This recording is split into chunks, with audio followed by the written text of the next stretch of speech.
What's up, YouTube family? Lou here with another Godlike Collectibles video.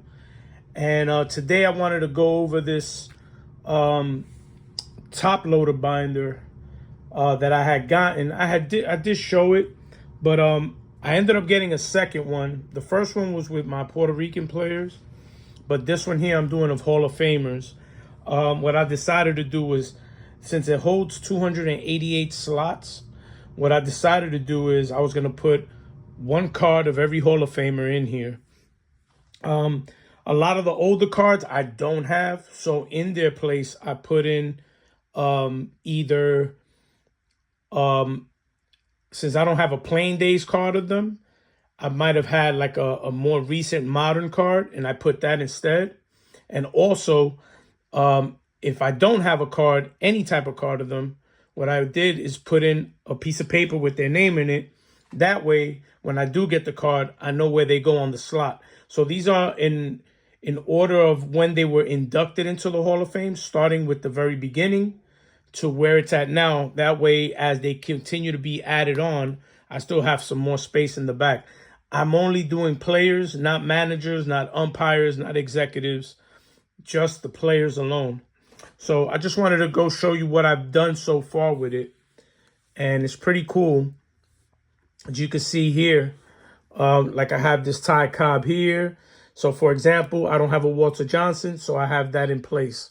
And then, you know, Christy Mathewson, Ruth, Wagner, Young. So I love the top loader binder because, like I said, the cards are well protected. I've never been really much of a binder guy, but because of the way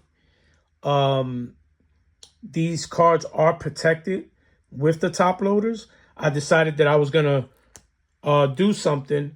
And I figured, even though I don't have all these cards, I will try to get a card of each of these players raw.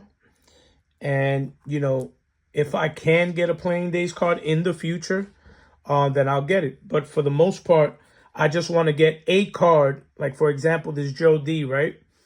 That way I can have a little piece of history here, and I can sit down and look through it and be like, oh, these are all the players that are in the Hall of Fame. So as you can see, I got a Jackie here, Luke Appling there. So like I said, I am looking to eventually get Playing Day cards of these players, especially the older ones. A lot of the newer ones, like guys that, you know, played in the 70s and 60s, 80s. You know, I have some of their cards, Playing Day cards. And those that I don't, then I put in some more modern cards like these here. I do have a Roberto Clemente Playing Days card, but I put it in my Puerto Rico binder. And another one that I have is graded. So I just decided to put this one in there because this one is my favorite Clemente card, the 72 tops. Here's a Whitey Ford, the Sport Flicks. And, you know, just love having this binder and being able to go through it. The binder is pretty big, but it's awesome because, like I said, something like this of putting like Hall of Fame players will fit all in one binder. So I really, really like that. Love this Marshall here. And so you can see, like, I got all the guys that I do have Playing Days cards or cards of, I put them in here, like Lou Brock, McCovey. I have this autograph, Billy Williams. You know, some cool cards. Some of them Playing Day cards. You know, 79 Schmidt. Phil Niekro, 1980. 80 Reggie. But the binder itself is pretty awesome.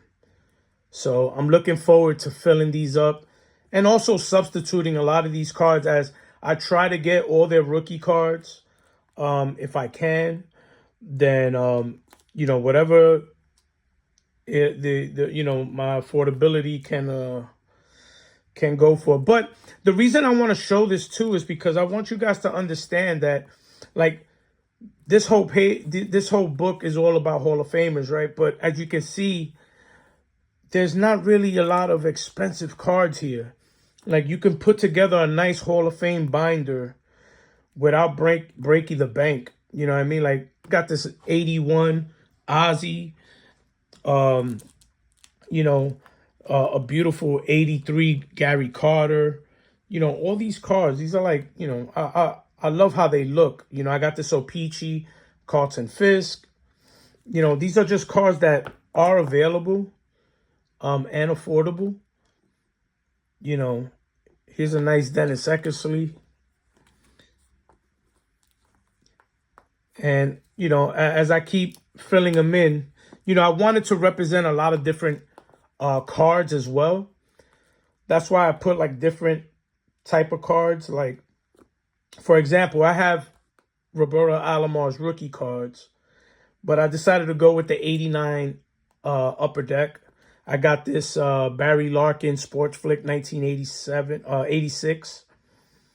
You know, this 82 Andre Dawson and 81 Jim Rice.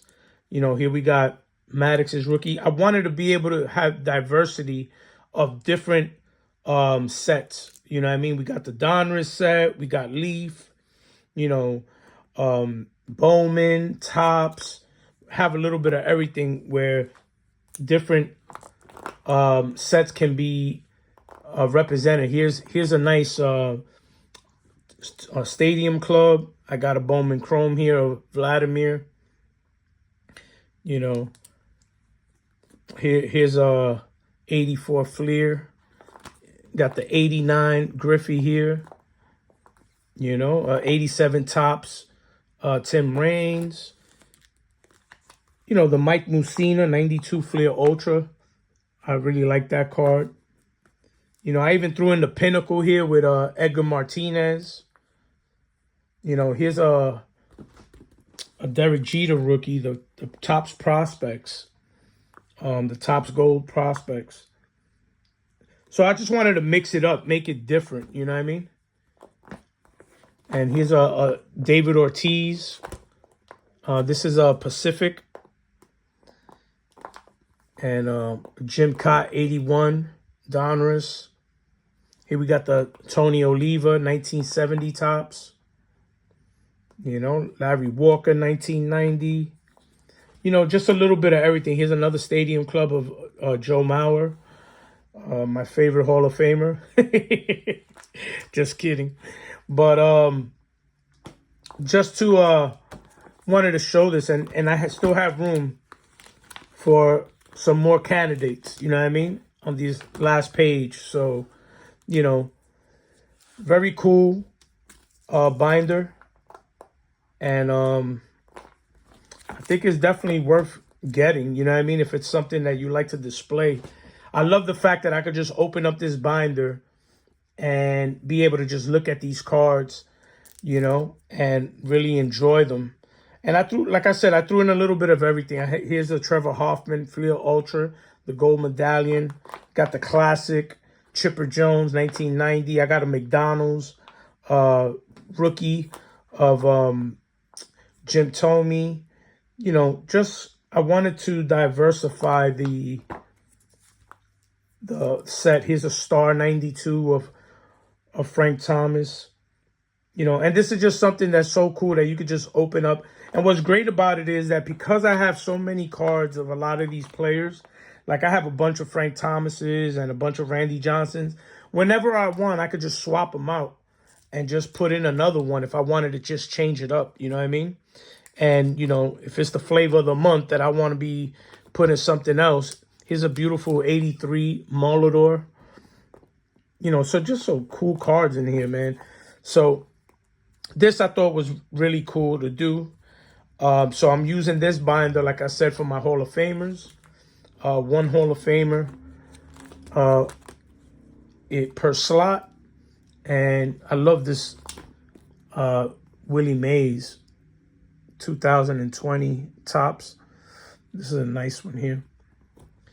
You know, here's a Bob Gibson from the '69, and these are stickers like this Hank Aaron. So these are real cool. So you know, I wanted to like really see what I could do. So little by little, I'll go getting the cards of all these other players, and whether it's a modern card or a playing days card, eventually the goal is to fill up this whole thing. But this is what it's about, you know what I mean? Just having fun building a set, a collection. You know, don't go get overwhelmed by the fact that, oh, what if I can't afford a Lou Gehrig 33, you know, Gaudi and this. Listen, here you go. Here's a beautiful Topps, you know, turkey red Lou Gehrig. Like, it doesn't matter that it's not a vintage one. It's Lou Gehrig. You know what I mean? I love it. I could see it. You know what I mean? I could see these old players and, you know, enjoy it. So that's what it's about. So I really hope that, you know, I heard a video that Mangini did I don't know if it was today or yesterday. I saw it today. And he talked about all these big cards, like these $15,000 cards that people are buying and affording and this and that. And not enough people, like younger people, being able to afford or get into the vintage. And, you know, it all depends. What are you buying? You know what I mean? Like this Juan Marichal, right? This is considered a vintage card. It's a 74. But look how beautiful it is. You know what I mean? And I think I paid $3 for that card. You know what I mean? This Bob Gibson. I think I paid for this Deco Edge. I think I paid $3 to $5 for it. I don't remember 100%. I know I bought it at a local card shop. You know, we got a Harmon Killebrew here from 75. You know, I think I paid $3 for that one. You know, these are just cards that you can get, you know. And, you know, look at this 79 Seaver.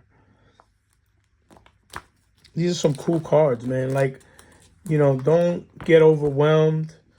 Take your time. Build up your collection slowly. And you buy what you can afford. And you can still enjoy it. You know, just because you don't own a Holy Grail card does not mean that you are not a collector. You can collect other cards, you know what I mean, that are affordable to you. Don't keep up with the Joneses. Just enjoy your cards. Buy the players that you want. You know, even if you want to build a Hall of Fame collection like this and a binder like this, guess what? You know, you can buy all kinds of cards, whether it's modern or vintage. Yeah, everybody gets caught up in the vintage bug, but, you know, that could come later as time goes. Save up for them. You know what I mean? You can save up for a lot of these cards. So I hope you enjoy this video. I hope you enjoyed this binder. And this binder, I got this one on Amazon. And it's called the Dackett, if I'm not mistaken, the brand. But like I said, I got this one, I think, for $20. It was $30, but it had like a $10 coupon in it on Amazon. And I was able to get it for, like I said, $19.99. You know what I mean? So I bought two of them. Got this one for my Hall of Famers and the other one for my Puerto Rican players. So this is a lot of fun putting it together. And now I'm looking forward to it. The hunt is going to be the fun of it. You know, hunting down a lot of these missing cards and filling in my slots little by little. So I'm looking forward to doing that. So hope you enjoyed. Take care. God bless. I'm going to leave a link in the description if you are interested in purchasing one of these. That way you know where to find it on Amazon. And that way you know the exact same one that I got. So take care. God bless. Be safe. Peace.